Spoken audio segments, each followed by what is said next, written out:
دوسرا اس کے رد میں قل ہاتوا برہانکم ان کنتم صادقین، اس کو ہم نے دلیل کے طور سے پیش کیا ہے۔ تیسری بات جو ان کے متعلق آنے کی ہے، جو کروسیفیکیشن کا عقیدہ، اس کی پوری تردید ہم نے کی ہے، اور رہا مسئلہ معجزات کے ذریعے سے اس کا آرام سے جواب دیا جا سکتا ہے، قرآن کے معجزاتی پہلو کے ذریعے سے۔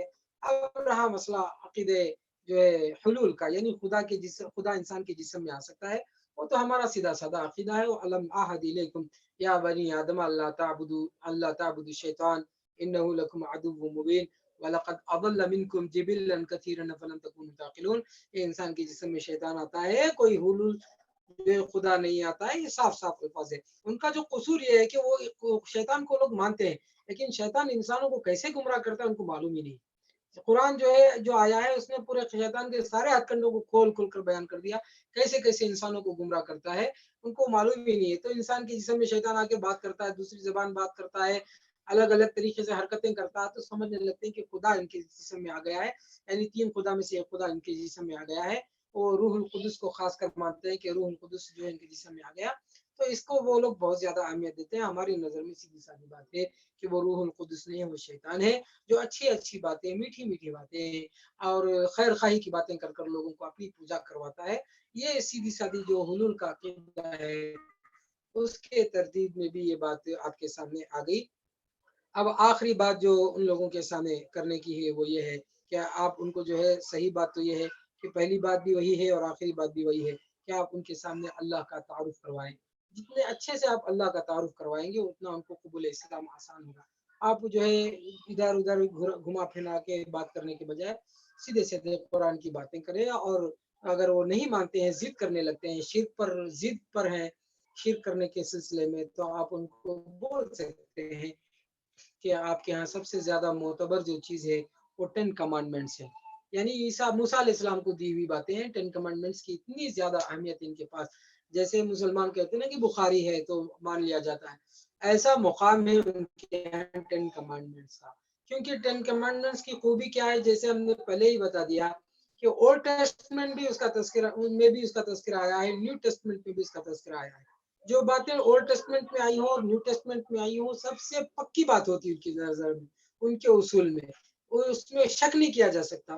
تو جو 10 کمانڈ پڑھیں گے تو اس کو سمجھ میں آئے گا۔ شروع کے 2 جملے پڑھوا لیں جس میں صاف الفاظ میں کہہ دیا گیا تم خدا کے نام پر مورتی نہ بناؤ، صاف الفاظ میں، یعنی مورتی پوجا کی تردید ہوئی ہے، خدا کی تبلیغ ہوئی ہے 10 کمانڈمنٹ سے۔ بہت سیدھا سادہ اصول ہے، ان آسان طریقے سے جو ان کے سامنے بات رکھی جا سکتی ہے۔ اسی پہ میں اپنی بات ختم کرتا ہوں اور دعا کرتا ہوں کہ اللہ تعالیٰ ہم سب کو صحیح نہج پر دعوت دین کے فریضے کو انجام دینے کی توفیق نصیب فرمائے۔ آمین وآخر دعوانا الحمدللہ رب العالمین۔ السلام علیکم ورحمۃ اللہ وبرکاتہ۔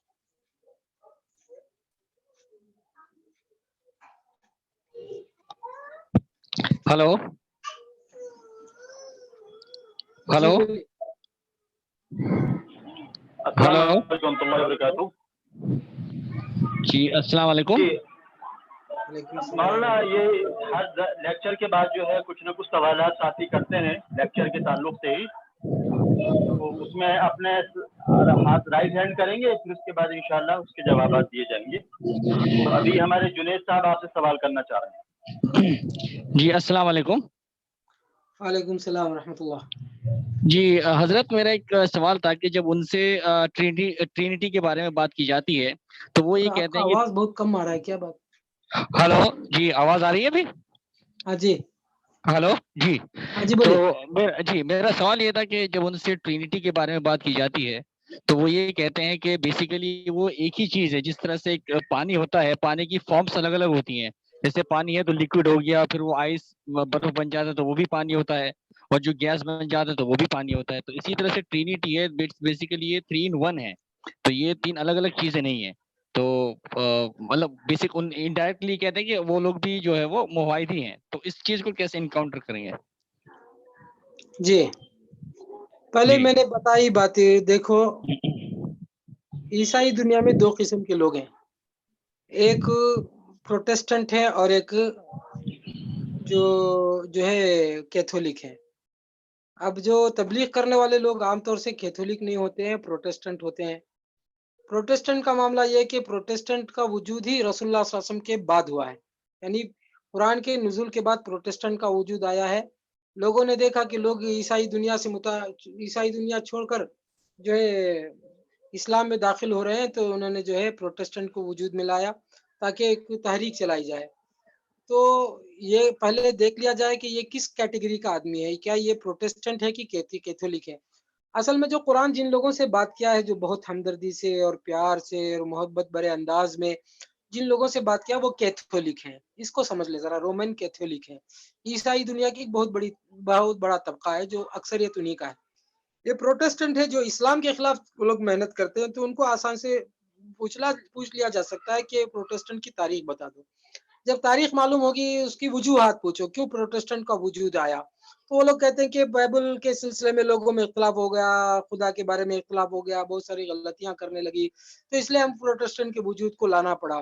تو جب غلطیاں ہوئی، اس کے اصلاح کے لیے اللہ تعالیٰ نے قرآن نازل کر دیا، تو پھر الگ سے قرآن چھوڑ کر نئے مذہب بنانے کی کوئی ضرورت نہیں۔ یہ پروٹسٹنٹ کو اس طریقے سے کاؤنٹر کر دیا جا سکتا ہے۔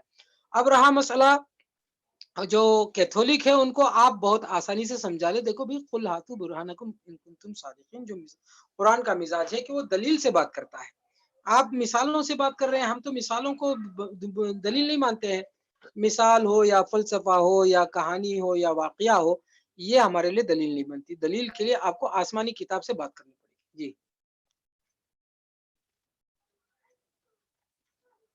جی جزاکم اللہ خیر۔ اور کوئی ساتھی سوال کریں تو اپنا رائز ہینڈ کریں۔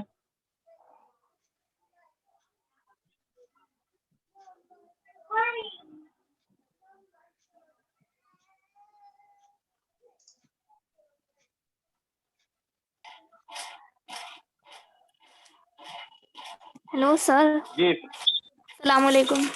وعلیکم السلام۔ سر، آپ نے اسٹارٹنگ میں جو کرسچینٹی کے 3 بنیادی عقائد بتائے ہیں، جی، تو وہ آپ ایک بار ریپیٹ کر دیں گے؟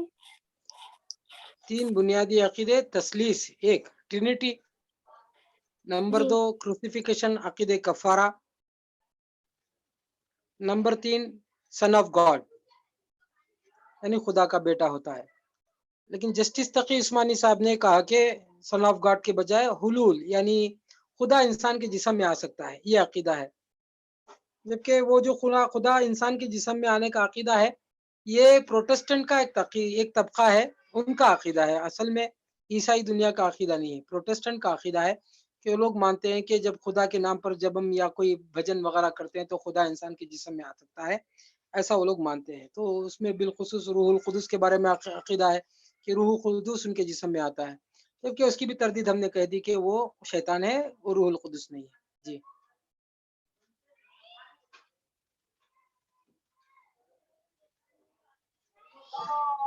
جزاکم اللہ۔ اور کوئی ساتھی کوئی سوال کرنا چاہتے ہیں تو رائز ہینڈ کریں۔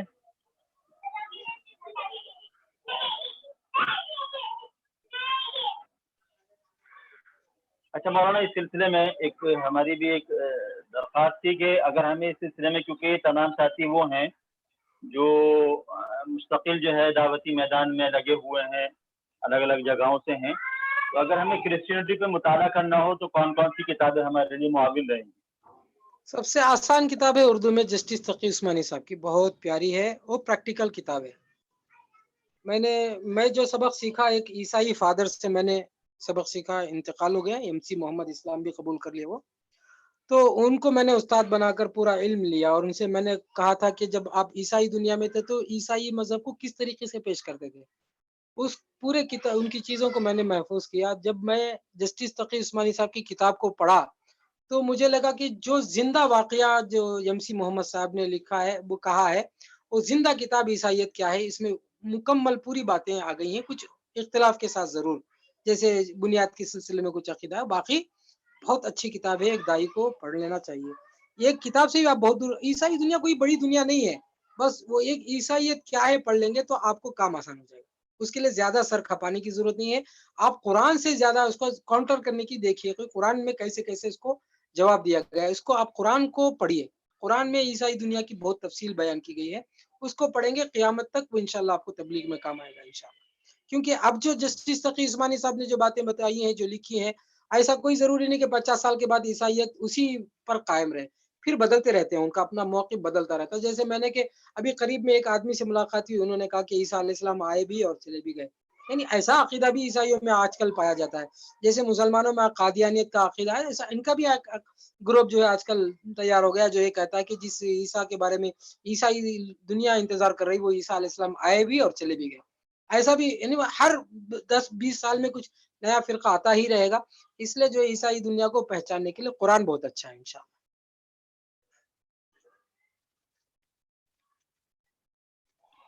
جزاکم اللہ خیر۔ اور کوئی ساتھی ہیں تو اگر اپنا سوال کرنا چاہیں تو رائٹ ہینڈ کریں یا چیٹ میں لکھ دیں۔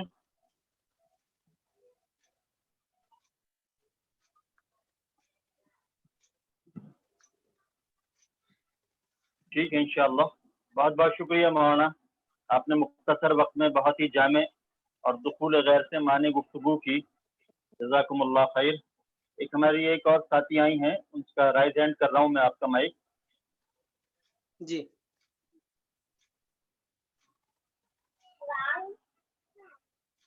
جی السلام علیکم۔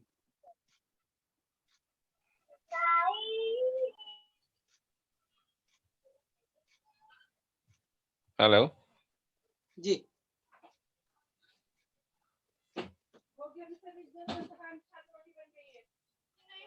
Hello please question. السلام علیکم۔ وعلیکم السلام ورحمۃ اللہ۔ جب کرسچینٹی جو ہے، جو عیسائیت اپنے صحیح چیز پہ ہے ہی نہیں قائم، تو پھر ان سے نکاح کیسے جائز ہے؟ جب اللہ نے جائز کہہ دیا تو آپ کو کیا اعتراض ہے؟ نہیں، یہ تو حکم عیسائیت اللہ جو کا ہے وہ بات صحیح ہے، یہ تو عیسائیت مورتی پوجا والی ہے۔ نہیں، یہ جو اس کو عیسائیت ہے مورتی فرق پوجا کرنا والی، پڑے ہندو گا میں آپ کو۔ عیسائی تو جب فرق کیا ہے؟ کوئی فرق نہیں ہے، وہ بھی مورتی آپ پوجتے ہیں، یہ بھی مورتی پوجتے ہیں۔ ہاں ٹھیک ہے، لیکن جب اللہ نے اجازت دی تھی تو ہمیں زیادہ سوال نہیں ہے۔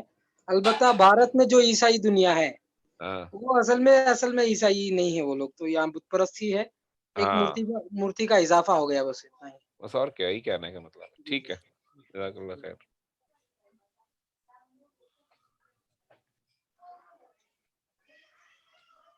ہیلو السلام علیکم۔ وعلیکم السلام جی۔ جی میں نے یہ سنا تھا ایک جگہ سے کہ یہ جائز تو اللہ پاک نے کہا ہے قرآن میں، مگر یہ شروع کے جو اس وقت ہوتے تھے اہل کتاب ان کے لیے تھا، کیونکہ اب تو ان میں کافی تبدیلی آ گئی ہے۔ وہ اس وقت کتاب پہ بھی ہوتے تھے صحیح، اور اب وہ کتاب پہ نہیں ہے، اب بالکل کفر شرک میں مبتلا ہیں، تو اب جائز نہیں ہے، ایسا ہمیں بتایا گیا تھا ایک جگہ سے۔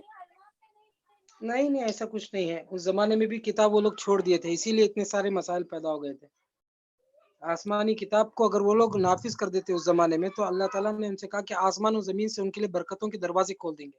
اس زمانے جی میں انہوں نے اپنی کتاب کو جو آسمانی کتاب اس کو اپنے پیٹ پیچھے ڈال رکھا تھا، اسی لیے سارے اچھا مسائل جی، پیدا ہوئے تھے۔ جی جی تو آج بھی جائز ہے مطلب ان سے نکاح وغیرہ؟ ہاں حکم باقی ہے، جی باقی ہے۔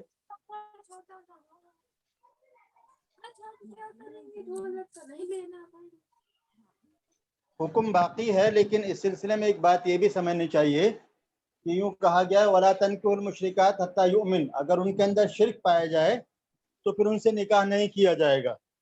تو ان کو جو ہے وہ بیسک بنیاد جو ہے وہ ہے کہ اگر وہ ان کے اندر توحید پائی جاتی ہے اور توحید کے ساتھ ساتھ وہ سچے پکے اہل کتاب ہیں تو پھر ان سے نکاح ہوگا، تو پھر ان سے بات کی جائے گی۔ لہٰذا اس بات کو سمجھ لینا چاہیے میرے خیال سے، اس لیے کہ یہ بات ایسی نہ ہو کہ ہمارے سیشن سے چلی جائے کہ بھئی یوں کہا گیا ہے کہ بھئی عیسائیوں سے نکاح کر سکتے ہیں، لیکن جب وہ اس سطح پہ باقی ہوں جس سطح پر وہ اہل کتاب کے زمرے میں آتے ہوں۔ اہل شرک کے زمرے میں اگر آئیں گے اور بت پرستی ان کے اندر ہوگی تو پھر ان سے نکاح نہیں ہوگا۔ جزاکم اللہ۔ اب میرے خیال سے سیشن کمپلیٹ کرتے ہیں۔ جزاکم اللہ خیر، ایک مرتبہ آپ کا بہت بہت شکریہ، آپ تشریف لائے، اور اب دعا پڑھ لیتے ہیں۔ سبحان اللہ وبحمدہ، سبحانک اللہم وبحمدک، نشہد ان لا الہ الا انت، نستغفرک ونتوب الیک، سبحان ربک رب العزة عما یصفون، وسلام علی المرسلین، والحمد للہ رب العالمین۔